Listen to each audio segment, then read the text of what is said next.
questions. How's your weekend? Pretty good. Right at noon, I'm delighted to introduce the visitor, LaBriola, a research assistant professor at the University of Michigan's Stone Center for Utility Dynamics. He researches the surveys and administrative data to examine the roots of racial and socioeconomic inequalities in the contemporary United States. His earlier published work has addressed the causes of class gaps in parental investments in children and an exposure to precarious working. And his current work focuses primarily on racial inequalities in housing and wealth, as we'll hear about today. He's also the co-investigator on the wealth and mobility study, which is using tax and administrative records to create a public data infrastructure detailing the geographic distribution of wealth in the United States. Joe earned his PhD in sociology at the University of California, Berkeley in 2021, and he was a postdoc at Brown University's Pop Studies and Training Center prior to his current appointment. Joe, counter to many other people, is bravely willing to take questions as he goes. Still plan on 45-minute presentation or so with questions at the end. So thank you very much for being here. Paula, it's been a great visit so far. Thanks to Don and Laura for helping get everything set up. Yeah, my talk today will be on the role of mortgage deduction, white-black inequality more generally, but kind of with a specific focus on the white-black wealth.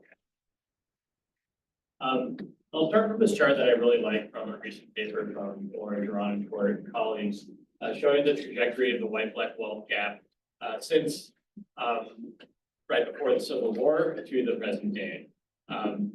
And we can see a few different kind of styles of facts that after the end of slavery, the white-black wealth gaps declined by a significant amount, but the rate of convergence slowed a lot in the next century due to Jim Crow laws and other forms of repression. And it's really seemed to stagnate in the last 40, 60 years or so. So we haven't seen a lot of convergence in the white-black wealth gap since then. And so scholars have kind of taken a few different tactics to try to understand both the magnitude of the white-black wealth gap and why these gaps have converged over time. So there's kind of one line of research that focuses on differential trends in the growth of different assets that are held differently by white-black households. So, for example, white households, a larger portion of their portfolio is in stock-linked assets. And so when the stock market rises, that tends to widen white-black wealth disparities. On the other hand, black households hold a greater share of their wealth in housing than white households. When we're looking at kind of per capita terms, rises in housing markets tend to narrow white-black relative wealth gaps, although they still widen absolute wealth gaps. And in this talk, I'm going to be taking a slightly different approach, kind of more of a political economy approach, and look at the role of a tax policy that privileges white households and disadvantages black households by virtue of their different participation in the United States Homeownership Society. So this article in the New York Times Magazine is from a few years ago, written by sociologist Matt Desmond, about the mortgage interest deduction. And he frames this as the engine of American inequality. It's this enormous entitlement of the tax code that props up home prices and overwhelmingly benefits the wealthy and upper middle class. And so to give you a size of how big the mortgage interest deduction is, in 2024, the United States government spent $31 billion on the mortgage interest deduction as refunds to taxpayers. And so while in this article, we focus on this is really a handout to more affluent households in general, there's also good reasons to think that this policy has had racially disparate effects. And so in this project, we are building, I'm getting a slide ahead of myself. First, exactly what is the mortgage interest deduction? So the mortgage interest deduction allows homeowners to deduct from their taxable income when they pay taxes the interest that they pay on the first $750,000 of principal of up to 2 home mortgages. And so to use a mortgage interest deduction, you have to do what's called itemizing your taxes. So you need to have itemized deductions that are greater than the standard deduction. So for the 2025 tax year, If you are a single filer, the standard deduction is $15,000. If you are married and filing jointly with your spouse, it's $30,000. And so if you are, say, a single filer and you pay $20,000 in mortgage and interest payments on your mortgage in a given year, then you can use that and itemize your deductions. Your itemized deductions will be larger than the standard deduction. And basically what that does is you get to subtract your deduction level from your taxable income, and then that lower number is what you will actually get taxed. So the other common deductions that people take, besides the mortgage interest deduction, are state and local taxes, which importantly include property taxes, charitable contributions, and medical and dental expenses. And so you can kind of get a sense that it tends to be mostly more affluent households that itemize their deductions. And in particular, it tends to be homeowners who itemize their deductions because the combination of mortgage interest payments and property taxes gets a lot of households paying deductions that are more than the standard deduction. And so in this paper, we are kind of borrowing from recent work from legal scholars, including Dorothy Brown. They're trying to think about the mortgage interest deduction as a racialized tax policy. And so Dorothy Brown, in this book, The Whiteness of Wealth, the subtitle is How the Tax System Impoverishes Black Americans, highlights that many federal tax rules that are facially race neutral have racially disparate impacts because of racial inequalities in things like family structure and socioeconomic status. So there's this kind of idea in thinking about tax policy called horizontal equity, which means that taxpayers who are in similar situations should pay the same amount in taxes. But in reality, there are a lot of different facets of the tax code that privilege certain types of taxpayers over others. And in general, they tend to, in practice, they privilege white taxpayers over Black taxpayers. And so you can think of examples on one end, things like poll taxes in the early 20th century, things that were kind of enacted with very like intentionally to racially discriminate. On the other hand, you can think of things like the mortgage interest deduction, which has, despite having racially disparate impacts, is pretty widely supported by a broad range of Americans. And in recent kind of debates over the mortgage interest deduction people don't really talk about it as kind of a policy that's intentionally racist. So you can have this kind of whole range of policies that have these sort of racially disparate impacts. I'm not going to kind of get necessarily into, that's not going to be the focus of my talk is the intents of the policy. I'm going to more be focusing on kind of the impacts. So some of the examples that Dorothy Brown talks about in her book are the marriage penalty for single-parent couples. So if you file joint taxes with your spouse, you'll get much greater tax savings if one of you earns a lot of money and the other one of you earns almost nothing. And this household arrangement is much more common for white households than Black households. So Black households tend to face a penalty in paying taxes for having two earners in the household that are earning similar amounts of money. A second example of a kind of race-neutral tax rule that has racially disparate impacts is the ability to transfer lots of your own wealth within your family tax-free, right? And so when we have really big racial wealth disparities, the ability to just give lots of your wealth to your children is going to perpetuate the intergenerational persistence of these racial wealth gaps. And finally, we have the mortgage interest deduction. And I'll talk right now about kind of the reasons why we think there's going to be racial inequality in receipt of the mortgage interest deduction. So for one, there are very big racial inequalities, both in home ownership and in the rates of holding a mortgage in the first place. So this graph, and I think almost all the graphs I'll be showing today is using data from the panel study of income dynamics.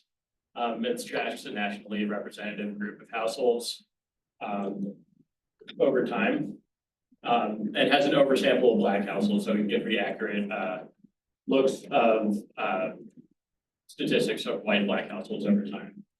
And so we see here white households for almost this entire time period have mortgage holding rates between 40 and 50%. Black households are between 20 and 30%.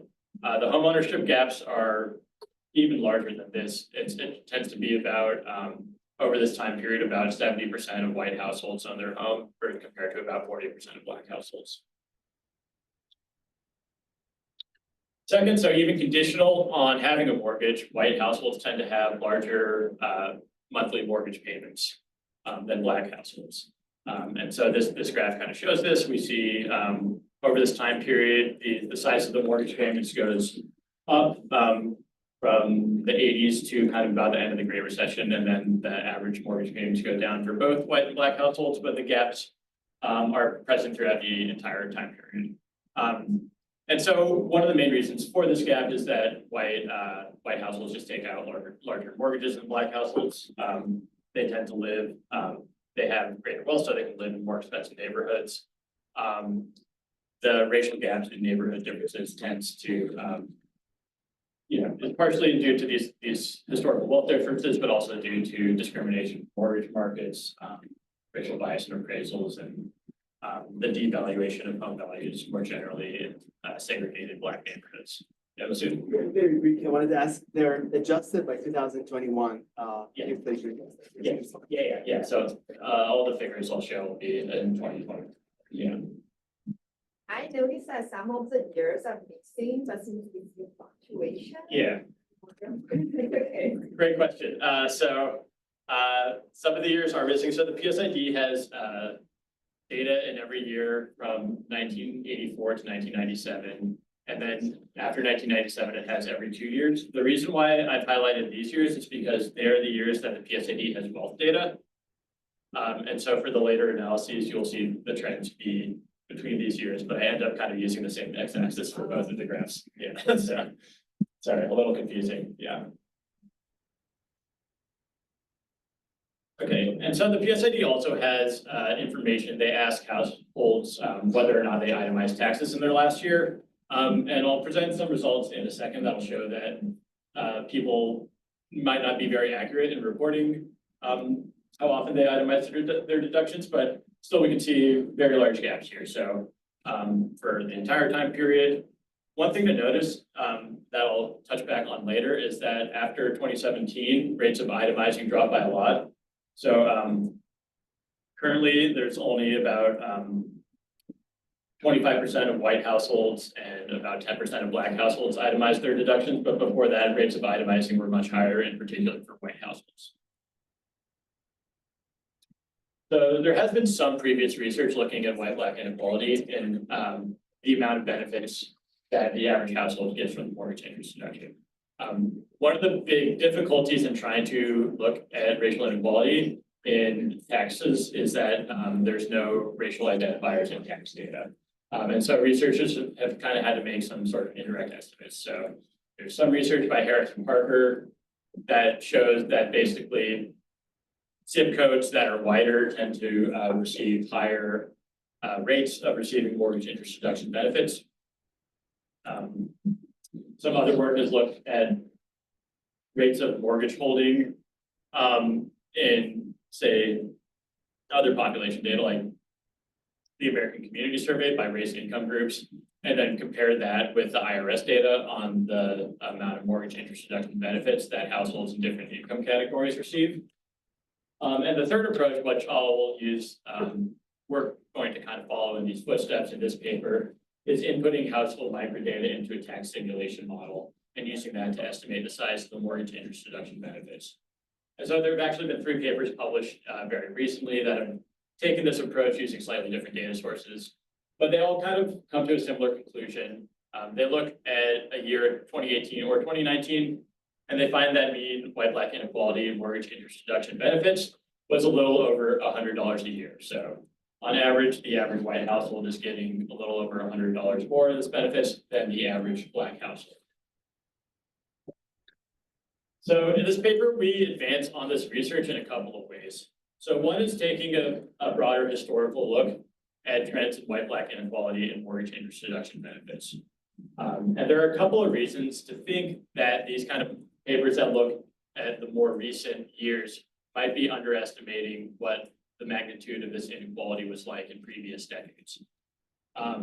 So changes in tax law since the mid-1980s have reduced the amount of mortgage principal on which households can deduct interest and raise the standard deduction. So Trump's tax law in 2017 was regressive in many ways, but progressive in terms of how it treated the mortgage principal cap. It reduced the amount of interest the amount of principal on which you could deduct mortgage interest from $1 million to $750,000. And it also nearly doubled the standard deduction. So that meant that a lot fewer households itemized. So rates of itemizing among the population went from 31% to 12%. This kind of second main reason is that mortgage interest rates kind of in the period that these previous studies were looking at were very low. So it's about 4% average rate on existing mortgages in 2019. But in the 1980s and 1990s, mortgage interest rates were very high. And that meant that mortgage holders were paying much greater interest payments per year, so that the amount of benefit that they could receive was much greater for the same amount of mortgage principal.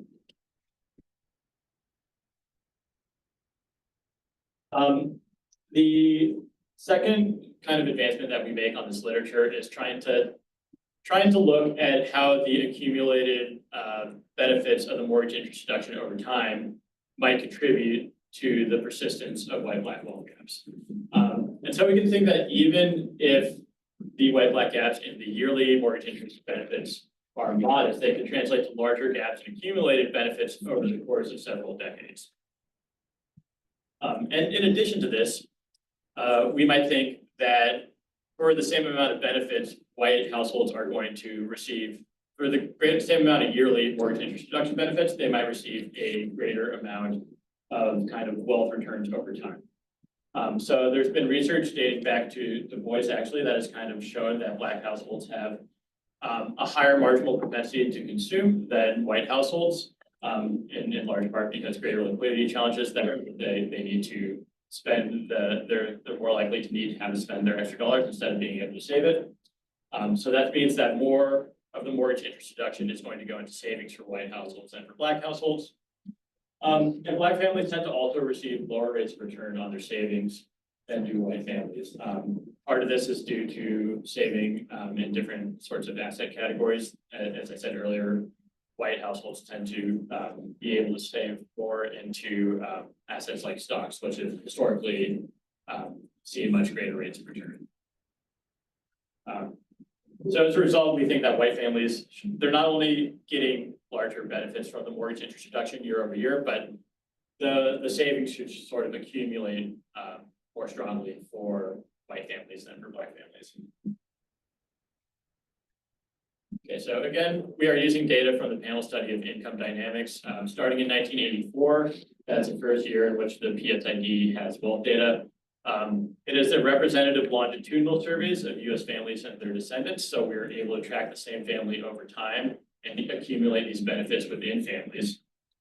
It has really good data on family income streams and expenditures, which means that we're able to make fairly accurate, we have fairly accurate data on the types of information that we would need to estimate the taxes that a PSID family pays. The PSID also has pretty good information on home ownership and mortgage holding. It doesn't have direct information on yearly mortgage interest payments, which is sort of the variable that we would want to submit to the tax model to say, here's the amount of mortgage interest that we would like to use as a deduction.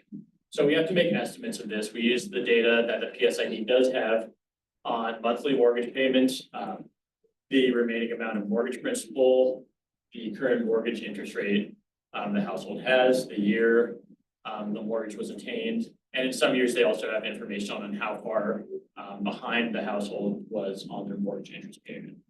So basically, we kind of try to backtrack, say, we're assuming that you're paying your mortgage in the previous 12 months of the tax year. Out of your monthly mortgage payment, how much of that went to your principal, how much of that went to your interest, and then we add up all the interest payments over time. And so what we do is we merge this PSID data with TaxSim. It's a program that is developed by economists at the National Bureau for Economic Research, which calculates household tax liabilities according to the federal and state tax laws that are in place in a given year. And so we spent a long time creating these programs that pass information about the family structure of households, their different income streams, their expenditures, of all PSID families in these years to the tax-in program. And tax-in will return the estimated tax liabilities of each PSID household. And so we measure the mortgage interest, the benefits that households receive from the mortgage interest deduction by taking the estimated tax liabilities that we get when we do include mortgage interest as an input to tax-in, minus what the estimated tax liabilities would be when we do not include mortgage interest as an input to tax-in. And so that difference is going to be our estimates of the mortgage interest benefit that a given household receives. So households that don't have mortgages, who aren't homeowners, this value is going to be zero.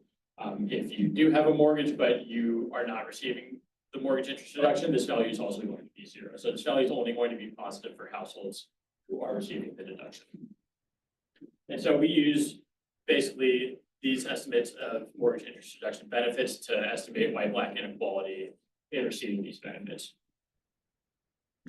So these are some results that we find are estimates of the use of itemized deductions in the PSID. The red line is the gold standard data from the IRS. The blue line is the self-report data from PSID, and our gray line is data from our estimates of tax-in. So what we find is basically that our estimates by using tax-in are much closer to the actual ground truth in the IRS than what people say they're doing in the PSID. Here are estimates of white-black inequality and rates of receiving the mortgage interest deduction. So we see for white households, it's between 25 and 30% until about the start of the Great Recession. The rates start to dip, and it's below 10% in the latest PSID survey year. For Black households, it's always much lower, less than 10% until about 2000. In the 2000s, between 10 and 15%, and in the most recent survey, less than 5%.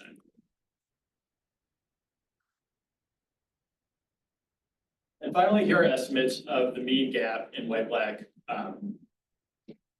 mortgage interest deduction benefits over time. And this is among all households, even those who don't receive the mortgage interest deduction.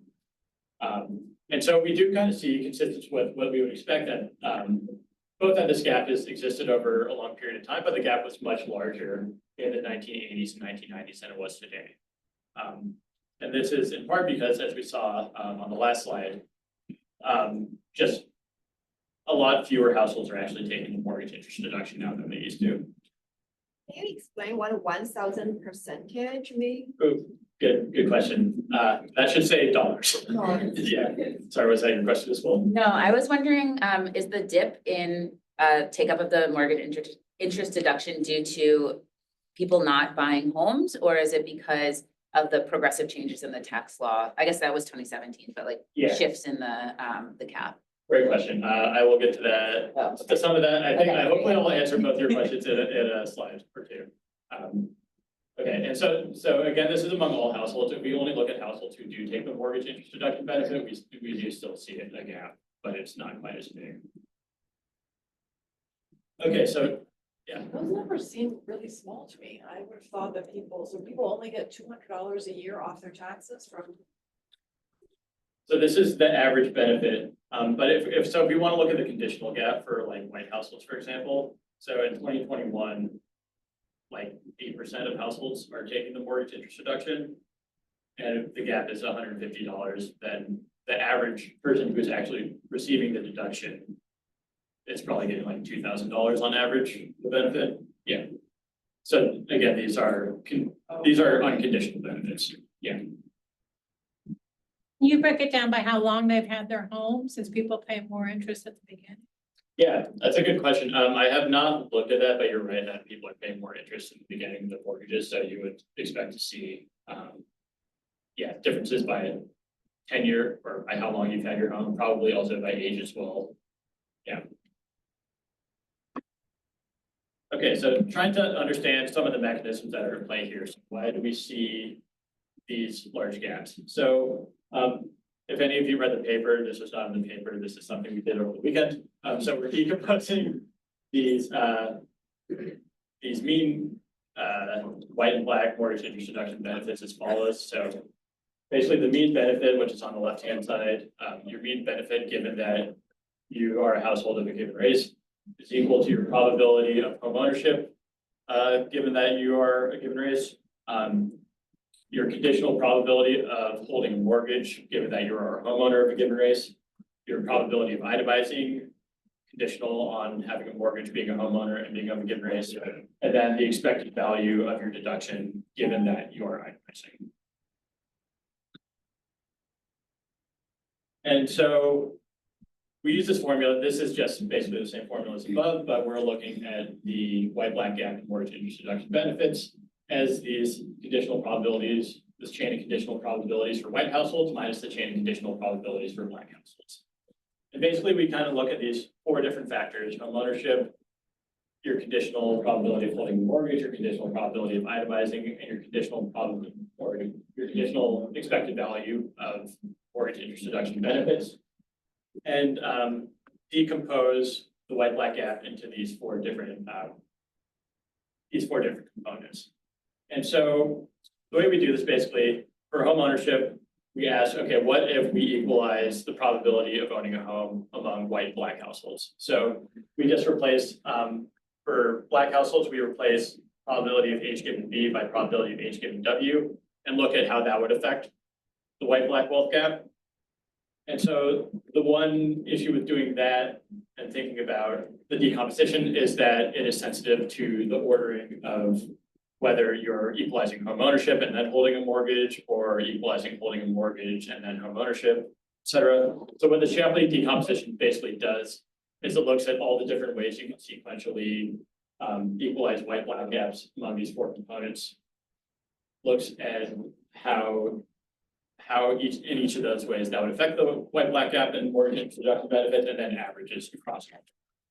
So what the nice thing about this decomposition is that it perfectly decomposes these gaps into these 4 constituent parts, and it equals 100%. And so these are the findings. So these are findings that I perform this decomposition within each year, and then I'm averaging the values across all years. And so what we see is that the white black gaps in home ownership explain a little under 40% of the white black gaps in mortgage interest deduction benefits. Conditional on home ownership, white black gaps in mortgage holding don't seem to be very consequential.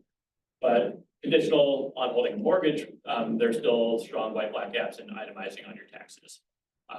And so this is, to be clear, this is not just due a causal itemizing effect.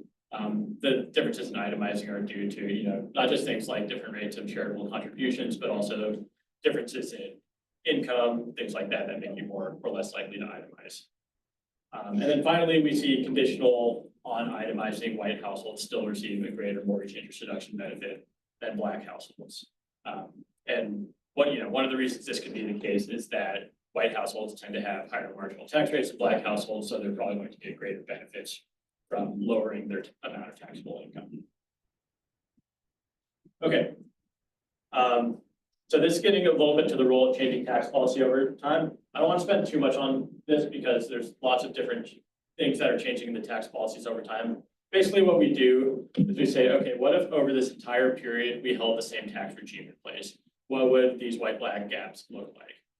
And so we choose these 6 years here they correspond to major changes in federal tax policy. So in 1984, the top marginal tax rate was very high, and you could deduct all interest on your debt, credit card debt, personal loan debt, things like that. Slowly, the marginal tax rate has fluctuated a lot over time. There's been changes to standard deduction.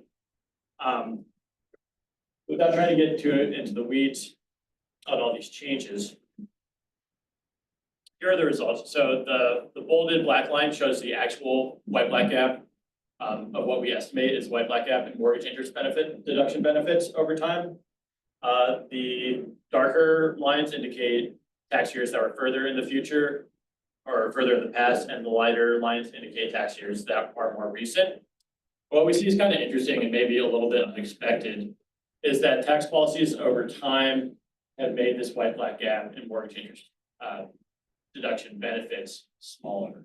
So if we had the 1984 tax policy in place, the amount of the gap in benefits would be larger and pretty close to what it actually was in 1984 today. But now it's, the gap is about $100. And conversely, if we had the current tax policy or I guess we use 2018 here, but if we had the 2018 tax policy over the whole period, the mortgage interest deduction benefit would have never been very large in the first place. Okay, the final sort of empirical thing that I'm going to show today is trying to look at the cumulative effect of the mortgage interest deduction on wealth and how that affects the white black wealth gap over time. So we are implicitly analyzing a counterfactual scenario saying, like, if the mortgage interest deduction was repealed in 1984, how would the white black wealth gap have grown differently thereafter? If we're only taking into account kind of the receipt and spending and accumulation of these benefits over time. So what we do is we accumulate these benefits within PSID families over time, which again, we can do because PSID is a longitudinal survey, so we're tracking households over time. So in single heads, we say they are getting all the mortgage interest deduction benefits. If partners, couples, or cohabiting, they split the benefits between them. We assume that people spend some of the benefits according to estimates of the marginal propensity to consume. We rely on a recent paper that uses the panel study of income dynamics to estimate marginal propensity to consume. And we see there's actually not a very large difference between white and black households in the marginal propensity to consume, but we do see that black households, we estimate that slightly higher propensity to spend. Then we also model that heads and partners will save the remainder of their mortgage interest deduction benefits, and that these benefits will grow over time according to historical data that we get on the rates of return to different measures of wealth that we measure in the PSID. So I think we have like farm and business assets, checking and savings accounts, real estate, stocks, bonds, I think might be the 5 different categories that we use.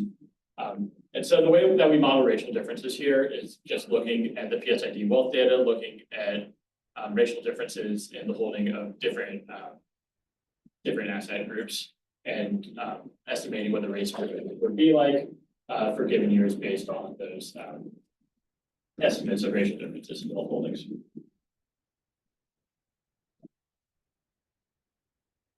Okay, and so this is the graph. This graph shows white-black differences in our estimates of racial differences in rate of return. As we can see, over almost its entire period, white households are experiencing higher rate of return than black households. And in many years, this rate is negative for black households.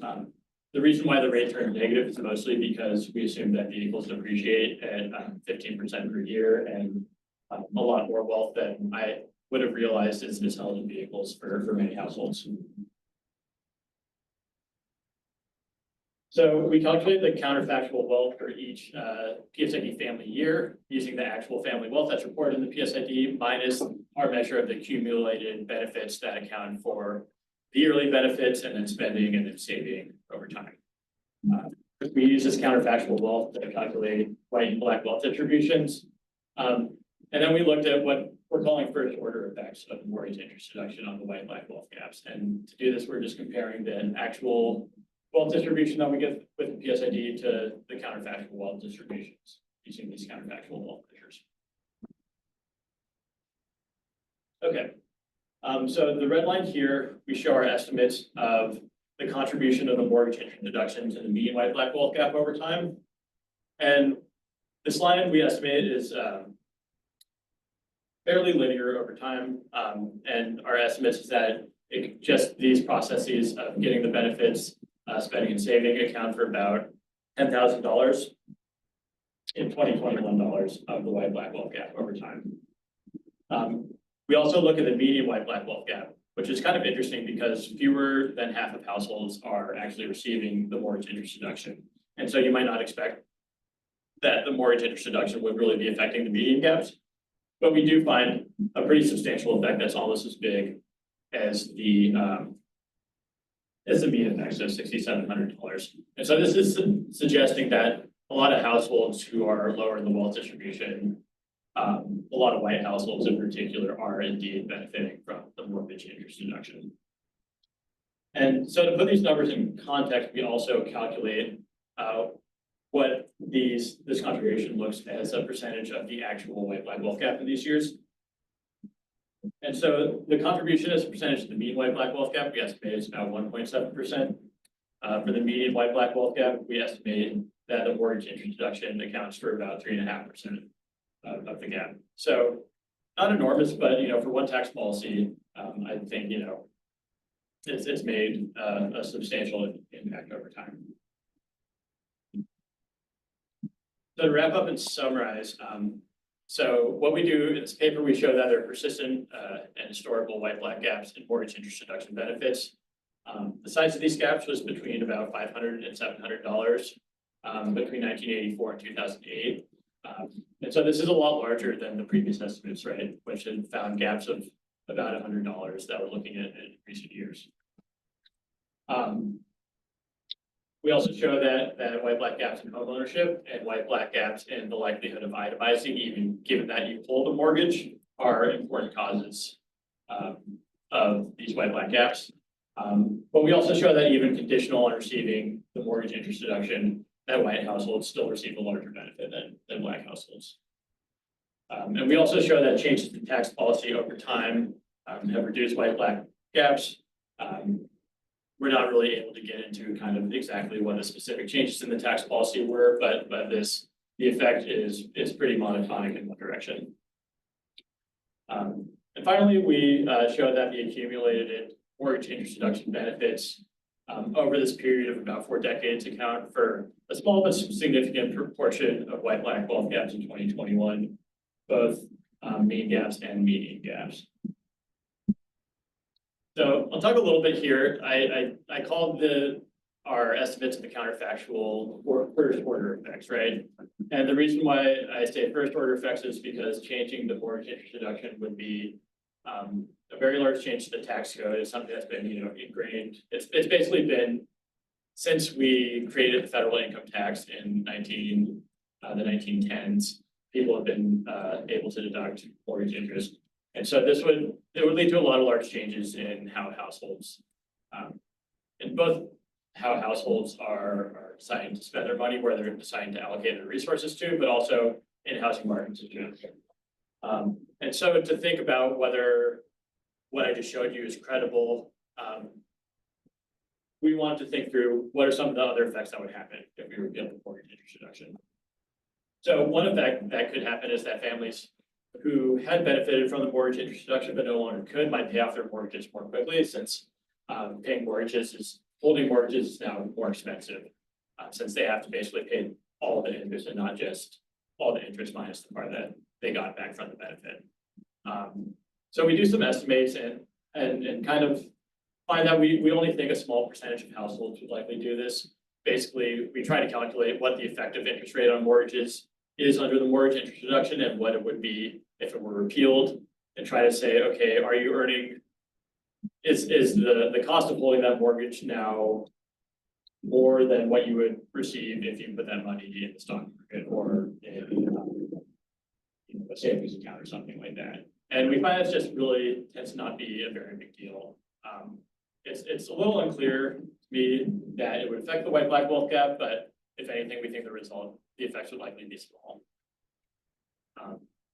So a second effect could be that the mortgage interest deduction, the research, I think people that look at this tend to be in agreement that it's a subsidy to house prices, right? It allows you to purchase a more expensive home than you otherwise would be able to afford. And so house prices would likely fall if the mortgage interest deduction were repealed. This decrease would likely be greater in areas where more people are benefiting from the mortgage interest deduction. So this is going to be probably more affluent neighborhoods, probably more neighborhoods where white households are likely to live, since they're the ones that are benefiting from it.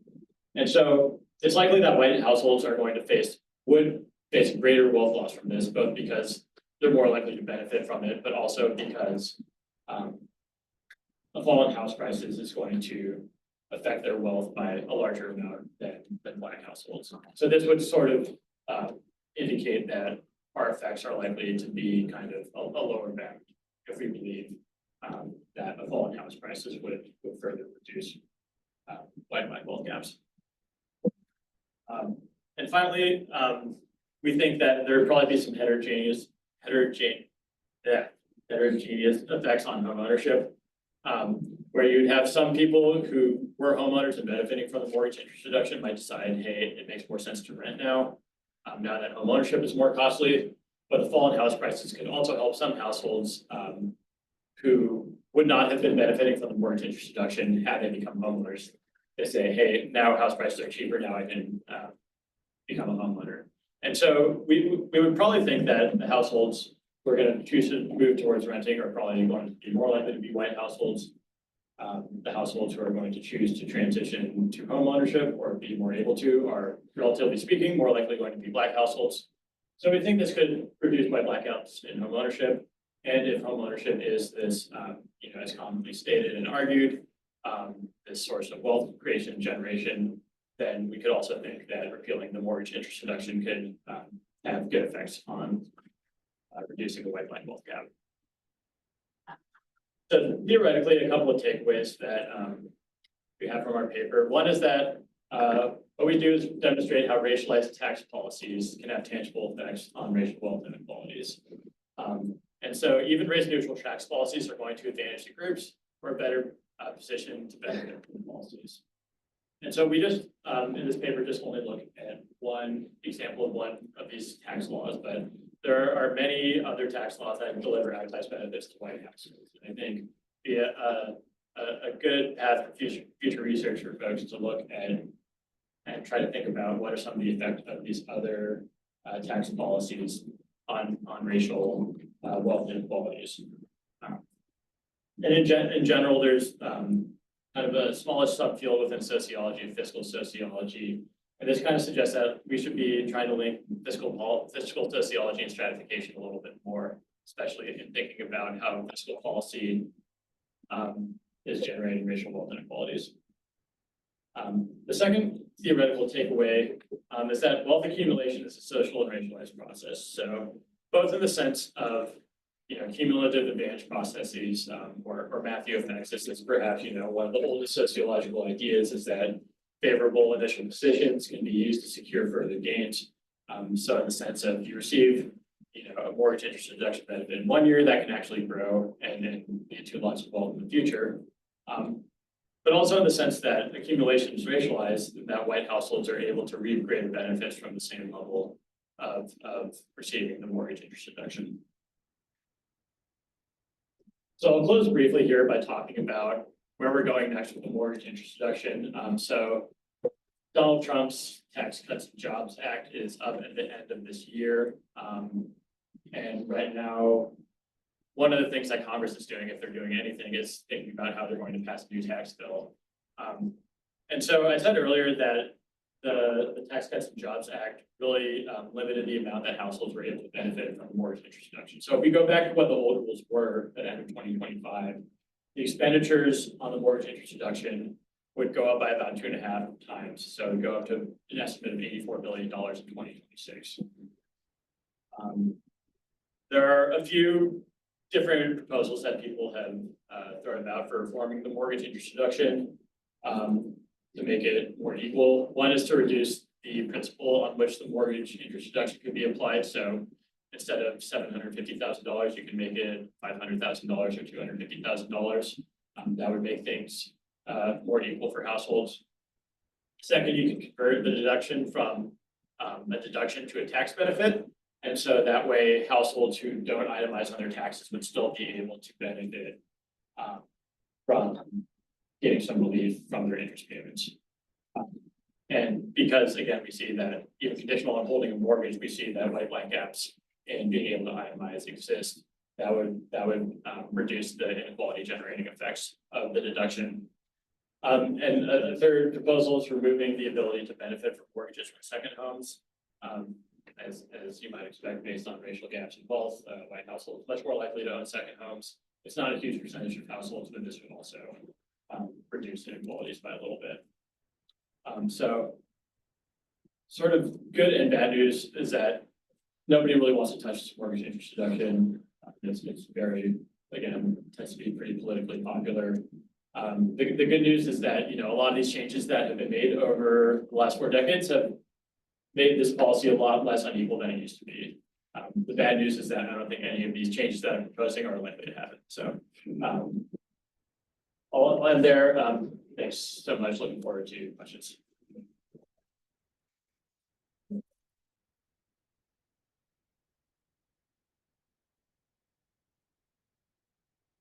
A very interesting paper. Have you thought about, there's a lot of talk about the top 10% now. I know the top 1% is impossible with PSID, Yeah, but have you thought about just looking at the sort of upper middle class part of your sample?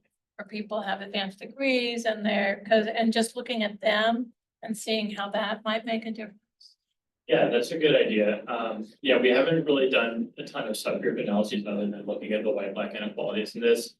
So yeah, I can imagine either doing analyses based on some of those subgroups about like who's elite or not. Elite, but higher income, better educated, or just looking at different percentiles besides the mean and median. One thing that you brought up, that the PSID does not do a great job of capturing the very richest households, and in part because of that, our estimates of both mean white black wealth gaps in general, but also probably the mean white black wealth white black inequalities in receipt of the mortgage interest deduction are probably likely to be underestimates because we're not capturing the top like 5%. The wealthiest households, well, those they're probably disproportionately white, so. Yeah. Okay. I'm thinking about if a white person and a black person buy homes of the same value, say 1 million. So often the white person pay more down payment, Mhm. so that the black person will get more mortgage. So that means the black person may receive more benefits because this person pay more mortgage interest. In that sense, will this policy also benefit a black person more than a white person? Somehow in reducing the racial wealth gap? Yeah, I think you're certainly right. It's a good point that white households generally are able to afford higher down payments. My guess is that that would not be counteracted like that. Just white and black households in general are not able to buy as expensive of homes in the first place because of both the initial ability to afford a down payment and because of the ability to afford home payments down the road, and that the gaps in initial home values would probably be greater than the gaps in, I guess, the difference in benefits you would receive from being able to put down a bigger down payment. Yeah, that's an interesting thing to think about.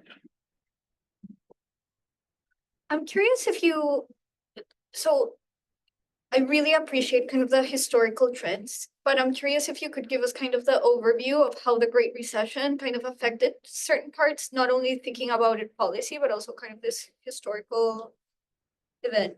Yeah, that's a great question. So there are a few different reasons why we kind of see this big dip in the size of the mortgage interest deduction benefits at that time.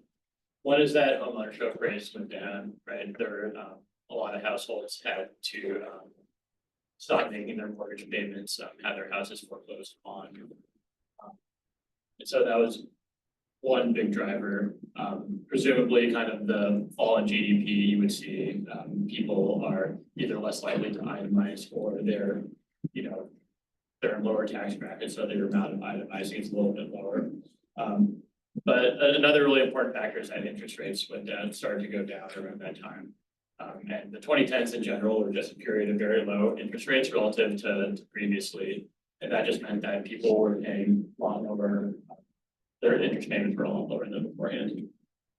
In terms of like wealth gap, I was really struck by just like the percentage drop for white households versus black households during that time. So is that just a reflection that there were just like more foreclosures or among white households? Yeah, I mean, my sense from other literature is that that's not the case, that foreclosures are maybe more likely, relatively speaking, among black households. Yeah, I think we could probably do a little bit more into exploring exactly why this occurred, because I would think that even if you looked at this as like a ratio of like white to black benefits, then you would still see the line go down, because it does look like the white line is going down a lot more steeply. So yeah, my best guess would just be factors that affected all homeowners who were receiving the interest deduction in general, and that white households were especially likely to be receiving the interest deduction, so they're receiving the biggest decline, but I think we should do a little bit more looking into that. Yeah, gentlemen.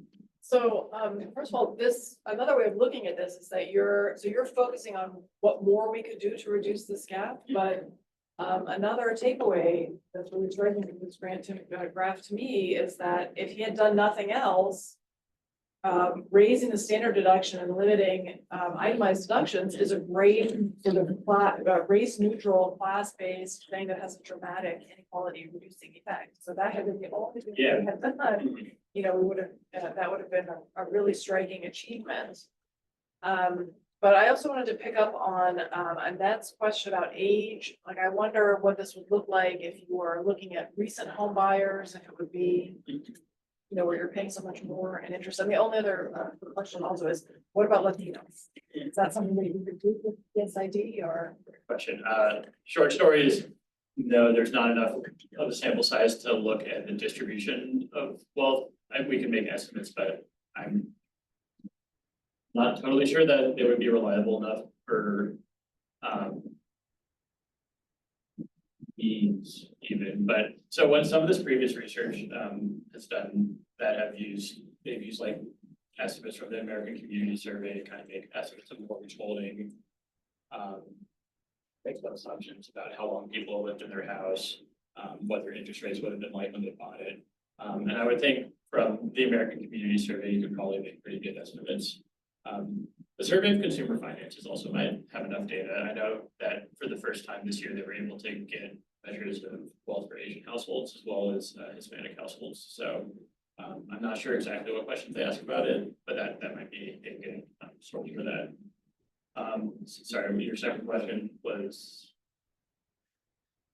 About age. about age. Yeah, right. So it's possible that these, you know, we see these gaps are going down for both white and black households. It's certainly possible that in the 2023 PSID, we start to see these lines trending upwards. So in 2021, interest rates were still like 3%. And in 2023, somebody who bought their home after this low interest rate environment, you know, they're up to like 6 or 7%, and it makes a big difference on, you know, interest payments you have. So. Yeah, I was just gonna ask if you could, or if you have been able to look into this. Like in this graph, I see this decline right after financial crisis in 2008-9. Seems like a different basically story to me, although not quite.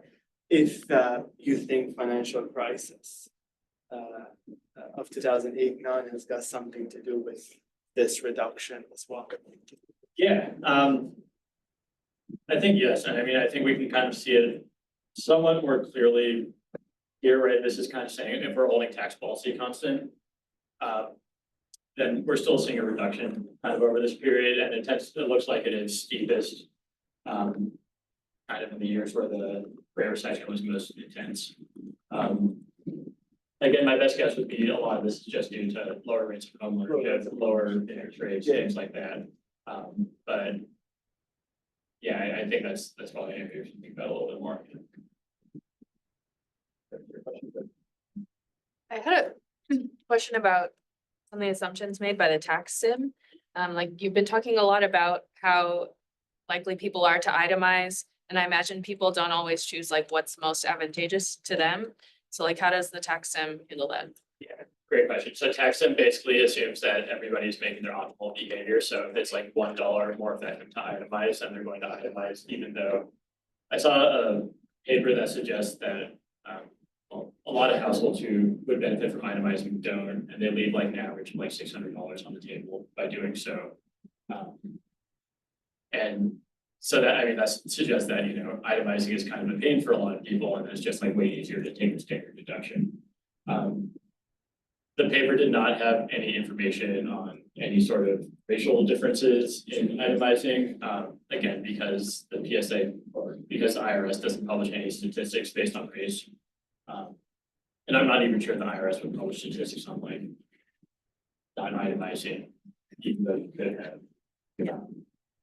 But yeah, that's something that we are kind of totally glossing it over. So in some sense, we could say that, oh, maybe we're kind of overestimating the amount of benefits that are being given. Because we're assuming that some of these people are itemizing when they otherwise wouldn't. What's kind of strange is that like when the PSAD asks people whether they're itemizing or not, like people are saying like, yeah, I itemize, and they probably weren't, so hard to say.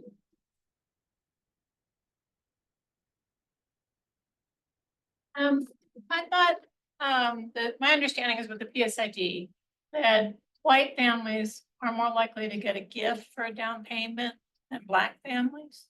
And one of the benefits of the PSID is you have this PSID gene that goes down right from 86 onward. Yeah. So I was wondering if you could do if you have done this study, just looking at the PSID families over time in terms of how much, if they own a house, how much a down payment they got, what their wealth is over time.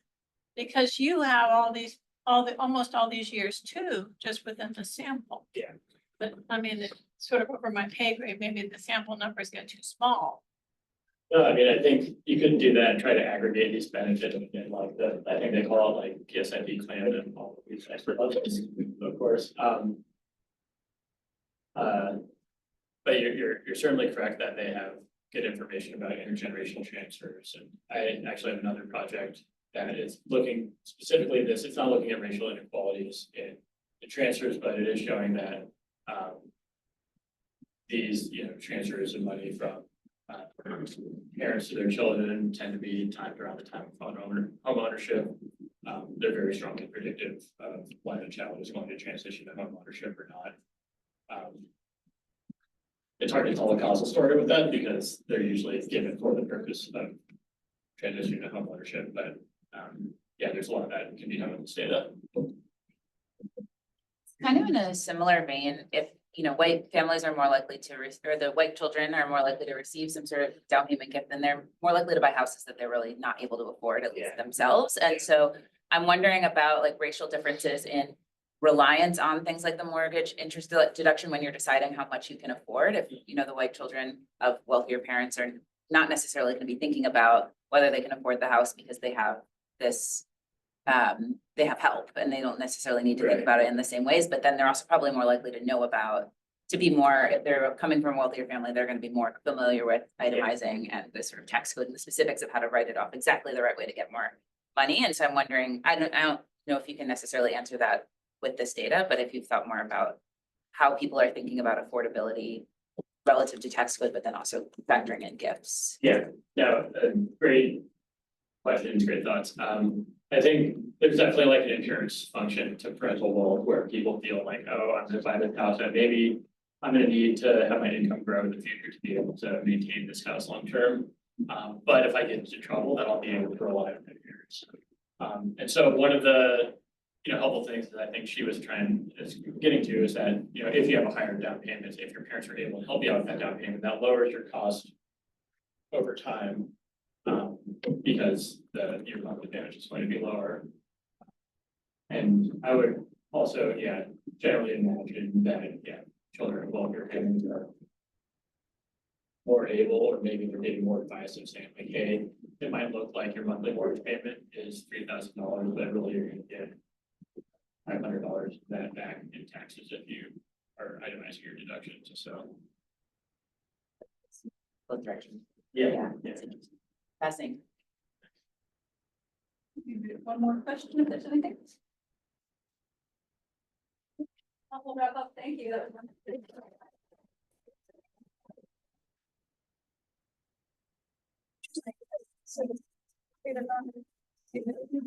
was wonderful. Hey, you're going to lunch? Yeah. You're going to lunch? That's great, yeah. I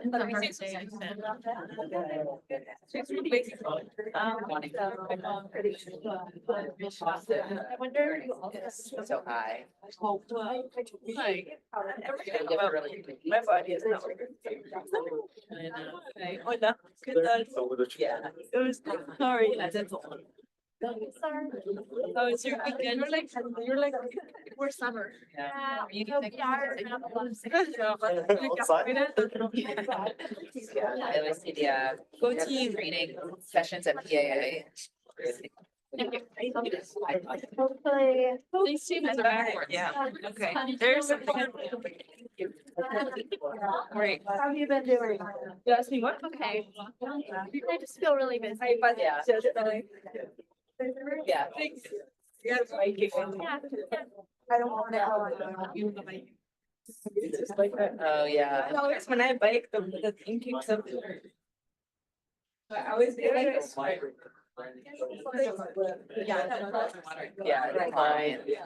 Because it's only Like, 40,000. yeah, it's so small. villages. Yeah. Yeah.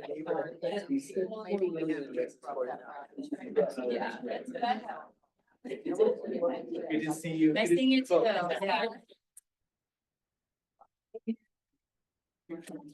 Right, you want to tap in there? Right now. I'm just on experiments. I haven't dated it. A lot of experiments about perceptions of fairness. A paper on how parents will use data from schools as an example, showing what we all know, which is that kind of data drive. But I've been thinking, one of my papers, you might know, paper looked at white black vaccination. Yeah. And seeing like what, or sorry, the black gender of that. It is really hard. It's almost like you want to get it to Such major. yeah, so Joel's not here today, so he has 2:30 to And that's 3. why, but I've been thinking about expanding that paper to. Okay, great. Cross gender paper on educational achievement gaps, and I think that would be. Yeah, because I think the lunch goes till 2:20, so. Yeah, yeah. So. What's happening? So, yeah, then I have. Down. A lot, yeah, and then you see a talk and you're like, oh, we do so much more. I know. Well, it's good. It's good to be excited. Yeah, and that's why I like. Yeah. Yeah, sure. Well,